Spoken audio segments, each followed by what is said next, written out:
నమస్తే, నేను మీ నంగి దేవేందర్ రెడ్డి. నిన్నటి నుంచి ఒక ఫోటో వైరల్ అవుతుంది. ఏంటా ఫోటో? నిజంగా నాకు చెప్పడానికి కూడా చాలా బాధగా ఉంది. కానీ అసలు ఏం జరిగింది ఆ ఫోటో? అసలు నిజంగా ఆ ఫోటో అసలు ఎవరిది? చంద్రబాబు నాయుడు గారు అమిత్ షా గారి పాదాలను టచ్ చేసినట్టుగా ఆ ఫోటో. నిజంగా ఆ ఫోటో నిజమేనా? దాంట్లో నిజమెంత? దాని మీద మనం ఇప్పుడు డిస్కస్ చేయడానికి సిరిగిరెడ్డి విజయ్ కుమార్ రెడ్డి గారు మనతో ఉన్నారు, టీడీపీ సీనియర్ నాయకులు. వారిని అడిగి అసలు ఆ ఫోటో ఏంటి, అసలు ఏం జరిగింది ఢిల్లీలో అని మరిన్ని విషయాల మీద చర్చిద్దాం. నమస్కారం విజయ్ కుమార్ రెడ్డి గారు. అండి, ఎలా ఉన్నారండి? బాగున్నామండి. చాలా సంతోషం. Thank you for giving time మా పబ్లిక్ కోడ్ ఛానల్కి. చూస్తున్నాం కదా, నిన్నటి నుంచి ఒక ఫోటో మామూలుగా దేశమంతా ఇది వైరల్ అయిపోతుంది. నాకు కూడా చాలామంది ఫారిన్ నుంచి పంపించారు. అసలు ఏంటన్నా, చంద్రబాబు నాయుడు గారు అమిత్ షా కాలు పట్టుకున్నట్టుంది ఫోటో, ఇది నిజమేనా అంటే కాస్త అంటే ఫ్యాక్ట్ చెక్లు అక్కడిక్కడ చెక్ చేస్తే ఎక్కడ కూడా అది నిజమని నాకైతే అనిపించలేదు. మీకేమనిపించింది? మీ పార్టీ శ్రేణులు కానీ లేకపోతే మీ హైకమాండ్ కానీ ఏం చెప్తున్నారు? ఫోటో అది నిజమేనా? అంటే ఇప్పుడు బీజేపీ నుంచి పిలుపు వచ్చిన ఆ నిమిషాన్ని నుంచి వైసీపీ పార్టీ వాళ్ళు ఇది ఒక అవకాశంగా తీసుకోవడానికి వేసిన ప్లాన్ అది. అంటే భయపడ్డారా వైసీపీ వాళ్ళు బీజేపీ నుండి పిలుపు? బీజేపీ వారే మా నాయకుడిని చంద్రబాబు గారిని పిలిచారు ఢిల్లీకి. ఆహ్వానము వాళ్ళే ఆహ్వానించారు. మా చంద్రబాబు గారు వెళ్ళారు. వెంటనే అక్కడి నుంచే వీళ్ళు డ్రామా బిగిన్ అయిందండి. ఇప్పుడు ఏదో ఒకటి ఇలా క్రియేట్ చేయాలనేది ఫస్ట్ డ్రామా. అమిత్ షా గారి కాళ్ళు పట్టుకున్నారు, అమిత్ షా గారికి పాదాభివందనం చేశారు అని చెప్పడం అనేది చాలా హాస్యాస్పదంగా. కానీ ఆ ఫోటో చూస్తే నిజంగానే అమిత్ షా గారు కాలు పట్టుకున్నట్టుంది. ఆ ఫోటోలు చాలా విచిత్రం అనిపించింది. ఏ ఫోటో అయినా కానీ ఇప్పుడు నేను కూడా అక్కడ ఉన్నట్టు మార్పింగ్ చేయొచ్చు, నేను ప్రైమ్ మినిస్టర్ పక్కన ఉన్నట్టు మార్పింగ్ చేయొచ్చు, ఏమైనా చేయొచ్చు. అది క్రియేషన్ అని అందరికీ తెలుసు. దీన్ని అనవసరంగా ఎగతాళిగా ఏదో చేసి దానివల్ల వీళ్ళకి లాభం వచ్చేది ఏం లేదండి. అంటే మరి ఎందుకు టీడీపీ ఖండించలేదు దాన్ని? టీడీపీ ఖండించడం అంటే మేము ఫస్ట్ నుంచి వాళ్ళు చేసే అకృత్యాలకు, వాళ్ళు చేసే ఎగతాళి చేష్టలకు మేము పెద్దగా తీసుకోవడం లేదు. ప్రజలు మా వైపు ఉన్నారు. ప్రజలు డిసైడ్ అయిపోయారు. ఏపీలో చంద్రబాబు నాయుడు గారు అయితే సీఎం అయితే ఈ ఏపీ బాగుపడుతుంది. 5 సంవత్సరాలు ఏపీ ఎంత వెనకబడిందో 25 సంవత్సరాలు వెనక్కి వెళ్ళిపోయింది ఏపీ. అది మీకు కూడా అందరికీ, ప్రజలకందరికీ తెలిసిన విషయమే ఇది. ఇప్పుడు ప్రభుత్వం రాబోతుందని చెప్పి ఎన్ని కుట్రలకైనా దిగజారే స్టేజ్కి వచ్చేసారు. ఒక టర్మే పరిపాలించిన తర్వాత రెండో టర్మ్లోనే పక్కన పెట్టేశారు. ఎందుకు అట్లా? అంటే చంద్రబాబు గారు అతని ఆలోచన చాలా పెద్ద ఆలోచన అండి. హైదరాబాదు ఇంత చక్కగా, హైదరాబాదులో సాఫ్ట్వేర్ కానీ ఇలా డెవలప్మెంట్ అయ్యేదానికి, ఇంత పెద్ద సిటీలో ఇంత అభివృద్ధి చేసిన వ్యక్తి, అది తెలంగాణ ప్రజలకు, తెలంగాణలో కూడా హైదరాబాద్ ప్రజలకు అందరికీ తెలుసు చంద్రబాబు గురించి. ఏపీ ప్రజలు కూడా అరే ఆయన ఒక లార్జ్ స్కేల్లో సింగపూర్ సిటీ లాగా అమరావతిని తయారు చేయాలని చెప్పి అతనికి ఉండేది. అతని ఆలోచన. అతనికి టైము, అంత ల్యాండ్ అక్విజిషన్ చేశారు. ఒక ఏరియాని తయారు చేయడానికి ఇంత టైం పడుతుంది. టైం ఇవ్వకుండా 5 ఏళ్లలో మీరేం చేశారని చెప్పి. అంటే ఏం ల్యాండ్ అంటే నేను ఒకటి అడుగుతాను. ఎక్కడ హైటెక్ సిటీ కడితే కూడా అక్కడ మొత్తం కమ్మ సామాజిక వర్గమే ఉంది అనేది సాక్షాత్ మనము చూస్తున్నాము. ఇప్పుడు సేమ్ అమరావతిలో కూడా మొత్తం ఎవరు చేశారు అక్కడ ల్యాండ్ గ్రాబింగు, ల్యాండ్ పర్చేసింగు, ల్యాండ్ ట్రేడింగ్ అంటే ఏ కోటర్ అయితే ఉందో చంద్రబాబు నాయుడు గారికి ఇన్వెస్టర్స్ ఎవరైతే ఉన్నారో మొత్తం తన సామాజిక వర్గానికి సంబంధించిన వారే ల్యాండ్ ట్రేడింగ్ చేసిండ్రు అనేది జగన్మోహన్ రెడ్డి గారు వారు సీఎం అయిన తర్వాత ఆరోపించారు. తర్వాత ప్రతి ఒక్కరి పేర్లు కూడా వారు బయట పెట్టారు, ఎంతమంది ఇక్కడ ల్యాండ్ కొన్నారనేది. టీడీపీ అంటేనే కమ్మవారి పార్టీ అని ఒక ముద్ర వేయించినారు. జనరల్గా కులాల మీద యాంటీ రెడ్డి వర్గము, టీడీపీ అంటేనే యాంటీ రెడ్డి అనేది మొదటి నుంచి ఉన్నటువంటి మాట. ఇది నా మాట కాదు, సహజంగానే వస్తున్నటువంటి ఒక, మరి అది ఎట్లా వచ్చిందో మొదటి నుంచి తెలియదు కానీ మొత్తానికైతే అది ఉంది. కానీ చంద్రబాబు నాయుడు గారు నిజంగా కులానికి అంత ప్రాధాన్యత ఇస్తారా? తప్పండి, ఇది చాలా తప్పుటి భావన. మీ ఆలోచన తప్పు ఇది. ఓకే, ఎన్టీ రామారావు దగ్గర నుంచి పార్టీ పెట్టినప్పటి నుంచి ఇంతవరకు కులాల వారీగా తెలుగుదేశం పార్టీ ఇంతవరకు అలా ప్రవర్తించలేదు. మా రాయలసీమలో కూడా ఎంతమందినో, ప్రతి కులాన్ని బీసీ వర్గంలో కానీ మైనార్టీస్లో ఎంతమంది లీడర్లను తయారు చేసిన పార్టీ అది. మాకు ఫ్యాక్షన్స్ ఉండేటువంటి ఆ రోజుల్లో రాయలసీమలో కానీ, మొత్తం రాయలసీమలో కడపలో కానీ, కర్నూలులో కానీ, అనంతపూర్లో కానీ పెద్ద ఫ్యాక్షన్ ఉండేది. ఈ క్రియేషన్ను అనవసరంగా కులాల వారిగా తెచ్చేశారు. కమ్మ కానీ, కాపు, కమ్మ, రెడ్డి, టీడీపీ శ్రేణులకు కానీ టీడీపీ నాయకులకు కానీ కులాల మీద రాజకీయాలు లేదండి. ఈ 5 సంవత్సరాల్లో ఈ కులాన్ని అడ్డం పెట్టుకొని రాజకీయం చేసిన ఒక పార్టీ ఉంది. ఆ పార్టీని మీకు తెలుసు ఏ పార్టీనో. చంద్రబాబు నాయుడుకి ఆలోచన లేదు. అంటే ఒక ఉదాహరణ ఏమైనా చెప్పగలరా? చంద్రబాబు నాయుడు గారికి అలాంటి ఉద్దేశం లేదు, బాగా ఎవరినైనా మంచి నాయకుల్ని తయారు చేసినటువంటి చరిత్ర ఏమైనా ఉందా టీడీపీకి? 100% ఉందండి, ఎందుకు లేదండి. తెలంగాణలో మీరు చిన్న విషయం చెప్తారండి మీకు. తెలంగాణలో తెలుగుదేశం పార్టీతో చిన్నగా ఫస్ట్ ఎమ్మెల్యేగా ఎంటర్ అయ్యి రేవంత్ రెడ్డి గారే ఉన్నారు ఇప్పుడు ప్రజెంట్ సీఎం గా. ఆయన జెడ్పీటీసీ నుంచి ఎమ్మెల్సీ వచ్చి చిన్న క్యాడర్ నుంచి పైకి వచ్చాడు. ఎంతో ఆదరించి చంద్రబాబు నాయుడు గారు రేవంత్ రెడ్డి గారిని ఆ స్టేజ్కి తెచ్చారు. తర్వాత ఆయనకు పరిస్థితులు అనుకూలించి తెలంగాణ ప్రజలు అతన్ని సీఎంగా చేశారు. దానిలో ఎంత సహకారం కూడా మీకు అందరికీ తెలుసు. మా చంద్రబాబు సార్ ఎంత చేశారు, సహకారము ఎంత ఆదరించారో. మాకేమి కులము మతము అవన్నీ ఏమి లేవండి. చాలా తప్పు ఆలోచన. ఈ ఆలోచన ప్రజలు రేపు ఏపీలో చెప్తారండి. ఇదంతా జరుగుతుంది, ఎవరు చేస్తున్నారో అందరూ ప్రజలకు తెలుసు. రేపు ప్రజలు తీర్పు చెప్తారు ఏపీలో, మీరు చూస్తారు. మీరు కూడా ఇప్పుడు చిన్న విషయం ఈరోజు ఢిల్లీలో అమిత్ షా గారికి కాళ్ళు ముక్కారు. ఎంత ఎంత విలువలు తగ్గిపోతున్నాయి రాజకీయాలు. అంటే ఎందుకు అసలు బీజేపీని ఒక దశలో మోడీ గారిని ప్రత్యేకంగా పర్సనల్గా తిట్టిన వ్యక్తి మళ్ళీ బీజేపీ దగ్గరికి ఎలా వెళ్తారు అసలు? ఒక చిన్న మాట అండి, మీరు మంచి ప్రశ్న వేశారు మీరు. ఇప్పుడు బీజేపీని ఆ రోజు మా చంద్రబాబు గారేమి ఒక మాట కూడా అనలేదు. ఏపీ ప్రజల కోసము మాకు ఏపీలో ఉన్న సర్కమ్స్టెన్సెస్, మాకున్న ఇబ్బందులు, స్పెషల్ స్టేటస్ ఆ రోజు మాకు తీవ్రంగా ఉంది. మాకు దాని మీద ప్రజల కోసం పోరాటంతో మాట్లాడిన వ్యక్తి కానీ ఆయన ఎవరిని మా చంద్రబాబు గారు అలా దూషించలేదు, మోడీ గారిని దూషించలేదు. ఇది మీరు తప్పు ఆలోచన. ఇదంతా క్రియేషన్. అనవసరంగా ఆ రోజు మా ప్రజల కోసము, మా ఏపీ ప్రజల కోసం చంద్రబాబు గారు చేసిన పోరాటంలో ఆ రోజు అలా చేయాల్సి వచ్చింది. మీరు అంటున్నారు కదా బీజేపీ పిలిస్తే వెళ్ళారని. చంద్రబాబు నాయుడు గారు ఒక ఎంపీని నెల రోజుల పాటు అమిత్ షా గారు ఈ అపాయింట్మెంట్ కావాలి అని అడిగిపించిన మాట వాస్తవం కాదు. ఇవన్నీ కల్పితాలండి. బీజేపీకి టీడీపీ అవసరమా, టీడీపీకి బీజేపీ అవసరం? ఇప్పుడున్న ఏపీ పరిస్థితులు చాలా వెనకబడిపోయింది. తెలంగాణ ఎంత అభివృద్ధి చెందిందో మా ఏపీ అంత బ్యాక్వర్డ్నెస్లో ఉంది. ఇప్పుడు మేము ఏ పని చేసినా కానీ చాలా జాగ్రత్తగా చేయాల్సి వస్తుంది. ఇప్పుడు తను అన్నీ ఆలోచిస్తూ, పాపం సార్ కూడా, అందరు తెదవాడు సార్ కూడా అన్నీ ఆలోచిస్తున్నారు. ఆయన కూడా ఇప్పుడు ఏపీ అభివృద్ధికి ఎవరితో మనం ముందుకు వెళ్ళాలి, ఇప్పుడు సెంట్రల్లో ఏ గవర్నమెంట్ అవసరం మనకు ఉంది, తప్పదు కదా. ఇప్పుడు ఎందుకు మరి 5 సంవత్సరాల సమయం ఇచ్చిన ప్రజలకు కనీసం ఒక పర్మనెంట్ క్యాపిటల్ని కట్టలేకుండా ఎందుకు సమయం వృధా చేశారు? ఇప్పుడు పెద్ద స్కేల్లో హైదరాబాద్ లాగా తయారు చేయాలని చంద్రబాబు గారికి ఉండింది.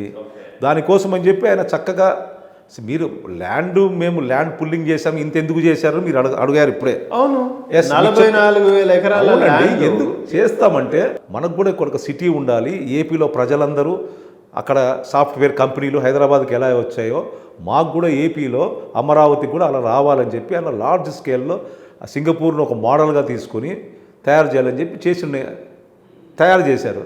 టెంపరవరీగా మనం కొన్ని అరేంజ్మెంట్ చేసుకొని తర్వాత దాన్ని మోడల్గా కట్టాలండి. ఊరికి టైం ఇవ్వకుండా మీరు ఏదో టెంపరీగా కట్టేసి ఉందామని చెప్పి తెలంగాణలో కేసీఆర్ గారు టకటక ప్రాజెక్ట్స్ అన్ని గబగబా టైంలో అయిపోయాలని ఇష్టం వచ్చినట్టు కట్టేసి ఈరోజు మేడిగడ్డ ప్రాజెక్ట్ కుంగిపోవడము ఇవన్నీ జరిగాయి, మీరు చూశారు. ఇప్పుడు మాకు టైంగా దాన్ని ప్లాన్గా దాని రోడ్స్ ఏంది, దాని ప్రిపరేషన్ ఏంది మీరు చూస్తే ఆశ్చర్యపోతారు. ఒక్క 5 సంవత్సరాలు ఇది ఒక్కసారి అనేది చంద్రబాబు గారికి వేసింటే ఈరోజు అందరూ అమరావతిని చూడనీకి హైదరాబాద్ నుంచి కూడా అక్కడి నుంచి వెళ్ళేవారు. చూసి వస్తాం అమరావతిని చూడనీకి వెళ్ళాలి అని చెప్పి. అలాంటి రోజులు వచ్చేటి. మరి ఇప్పుడు అవకాశం ఇస్తే, ఇప్పుడు అవకాశం ఇవ్వనీకి ప్రజలు చాలా దగ్గరగా చూస్తున్నారు. ఇప్పుడు త్వరగా అవకాశం ఇవ్వాలి. చూశారు వాళ్ళు ఒక్కసారి దానికి ఏం జరిగింది, ఎంత అన్యాయం జరిగింది. లాస్ట్ కులాల చిచ్చు కూడా స్టార్ట్ అయింది అనవసరంగా. కమ్మ ఏంది, రెడ్ ఏంది, కాపు ఏందండి, ఎక్కడ పోతున్నామండి మనము? జనసేనకు టీడీపీకి ఎందుకు అంత అవినాభావ సంబంధం? ఎప్పుడు ఉన్న పరిస్థితులు అలా వచ్చాయి.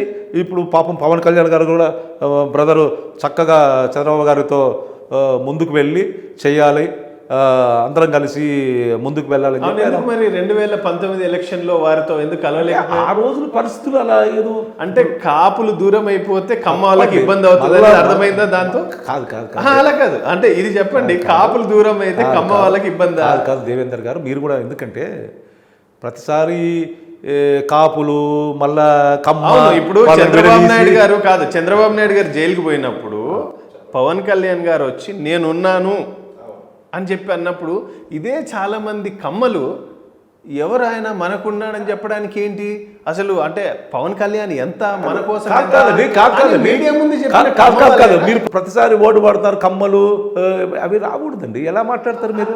కమ్మలు ఒక్కరే ఎందుకంటే అన్ని కులాలు వ్యతిరేకించారు. చంద్రబాబు నాయుడు గారికి ఇవాళ పాపం no doubt is a global leader, visionary leader, excellent. ఆయన మా రాయలసీమలో పుట్టిన మా రాయలసీమ ముద్దు బిడ్డ ఆయన. డౌట్ లేదు. అందరూ మా రాయలసీమలో పుట్టిన మా రాయలసీమ ముద్దు బిడ్డ చంద్రబాబు నాయుడు గారు. అవును. ఎందుకు ఈ రోజు ఇంత క్లిష్ట పరిస్థితి వచ్చింది?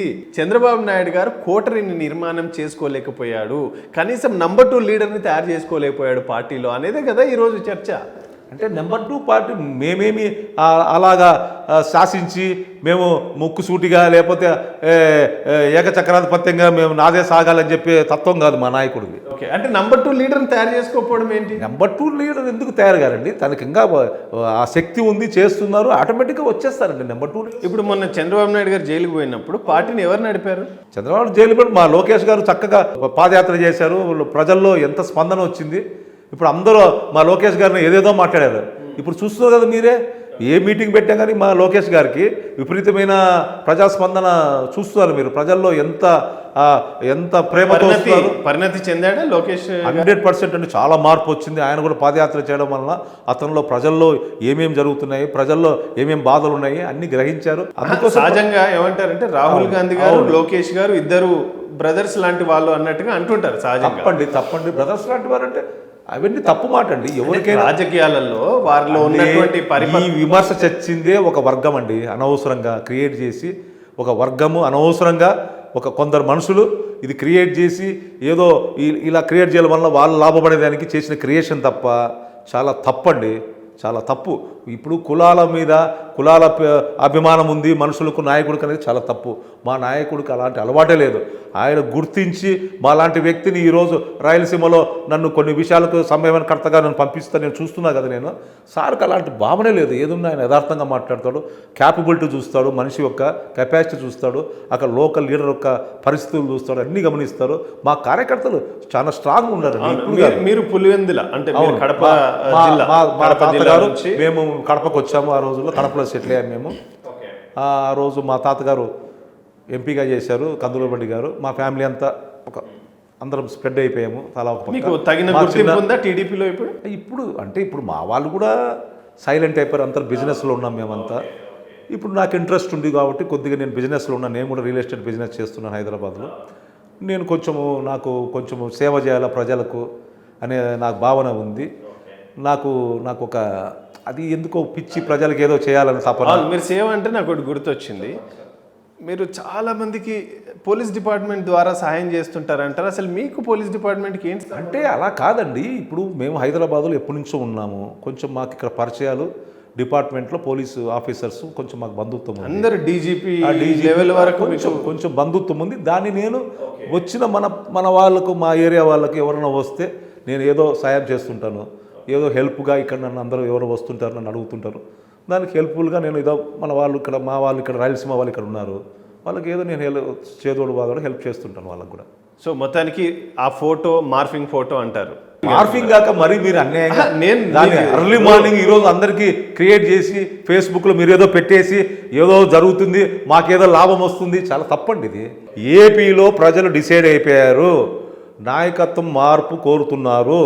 చంద్రబాబు నాయుడు గారిని సీఎంగా చూడాలనుకుంటున్నారు. ఆయనైతే అభివృద్ధి చేయగలుగుతాడు. ఆయనైతే పక్కా నమ్మకం వచ్చేసింది ప్రజలకు. నాకు ఒకటి తెలియక అడుగుతాను. నేను ఈ మధ్య కర్నూలు విజిట్ చేసిన. అసలు ఎందుకు రాయలసీమ నుంచి ఇంతమంది లీడర్లు కదా, ఇప్పుడు ప్రస్తుత ముఖ్యమంత్రి, గత ముఖ్యమంత్రి, అంతకుముందు ఉమ్మడి ఆంధ్రలో ముఖ్యమంత్రులు అందరూ రాయలసీమ నుంచే. ఎందుకు ఇప్పటికీ రాయలసీమ ఇంకా వెనకబాటుతనానికి కారణం? ఆ కర్నూలుకి వెళ్తే అసలు ఇప్పటికీ ఏమంటారు, ఆ డ్రైనేజ్ సిస్టమ్ ప్రాపర్గా లేదు, ఆ రోడ్లు సరిగ్గా లేవు. ఎందుకు ఇంత వెనకబాటుతనం అసలు? అది ఆ రోజు మాకు తమిళనాడు రాష్ట్రం నుంచి సపరేట్ అయ్యి మన ఆంధ్రప్రదేశ్ ఫస్ట్ ఫార్మేషన్ క్యాపిటలే కర్నూలు అండి. అవును, ఫస్ట్ క్యాపిటల్ కర్నూలు. తర్వాత కొన్ని పరిణామాల వల్ల హైదరాబాద్లో చక్కటి వాతావరణం చెప్పి నీలం సంజయ్ రెడ్డి గారు హైదరాబాద్ క్యాపిటల్గా చేసి అందరూ బాగుండాలి మన తెలుగువారంతా చెప్పి కలిపారు. కానీ మీరు అభివృద్ధి అంటే పర్వాలేదండి. ఇప్పుడు మా చంద్రబాబు గారు ఉన్నప్పుడు చక్కగా ఈ 10 ఏళ్ళు చాలా బాగా కడప నుంచి కర్నూలు కానీ కొన్ని డెవలప్మెంట్స్, ఇప్పుడు అనంతపూర్ కానీ కొత్తగా వాటర్ స్కీమ్స్ ఇవి కొత్తగా చాలా ఇబ్బందులు ఉండేది. చాలా బాగా 5 ఏళ్ళలో బాగా మంచి పనులు జరిగాయి.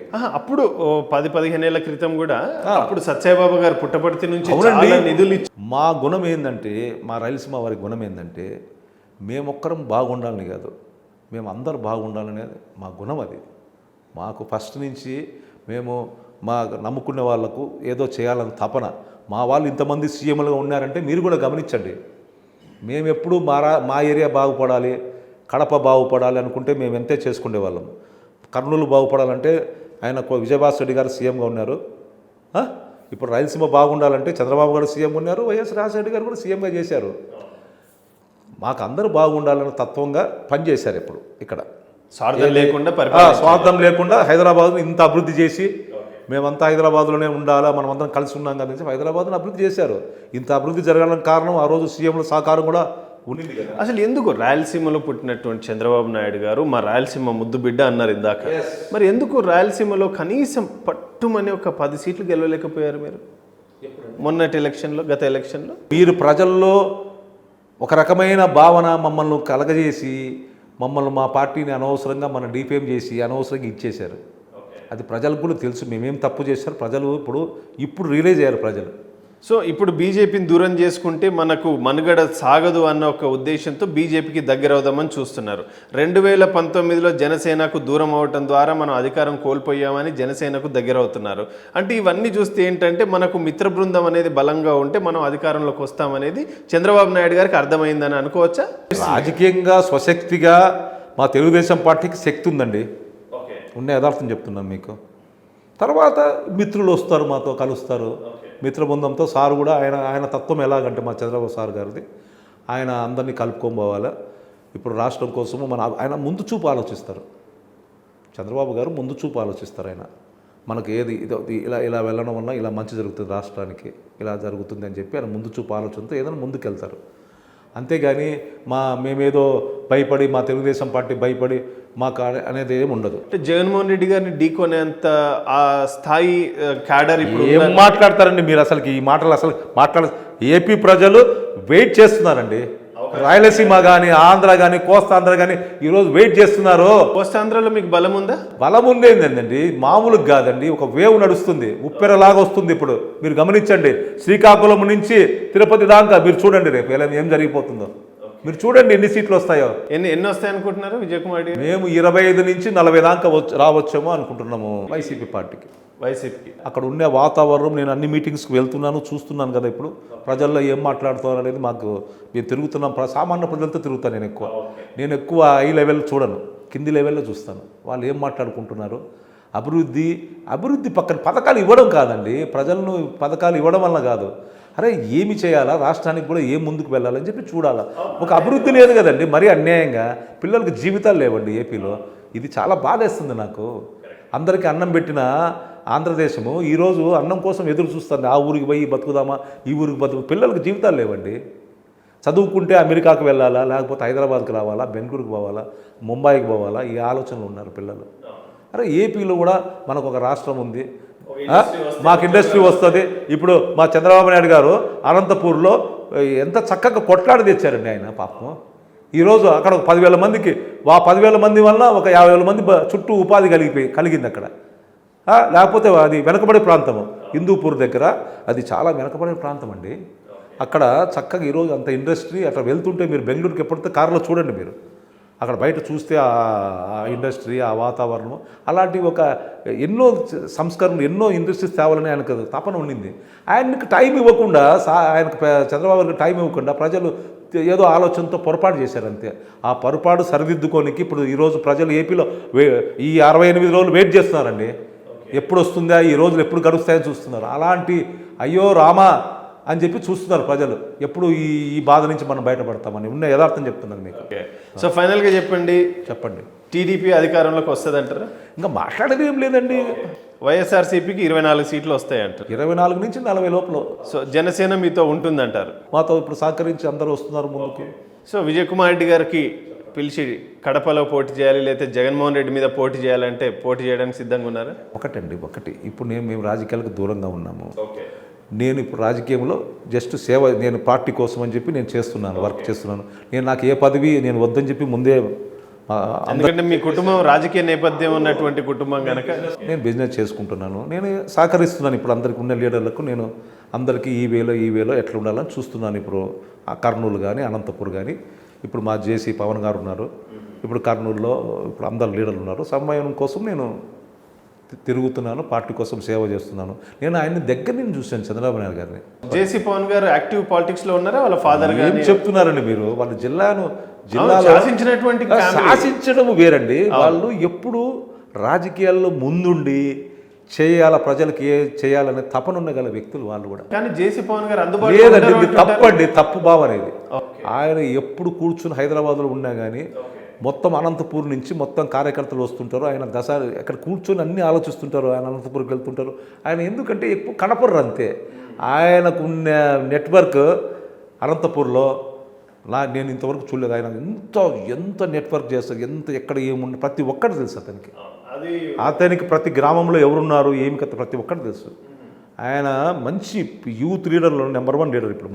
ఇప్పుడు యాక్టివ్ పాలిటిక్స్ లో ఉంటారా? వస్తారు, చాలా యాక్టివ్ ఉన్నారండి. రేపు కాబోయే ఎంపీ చూడండి, మీరు చూడండి, వెయిట్ చేయండి కొద్దిగా.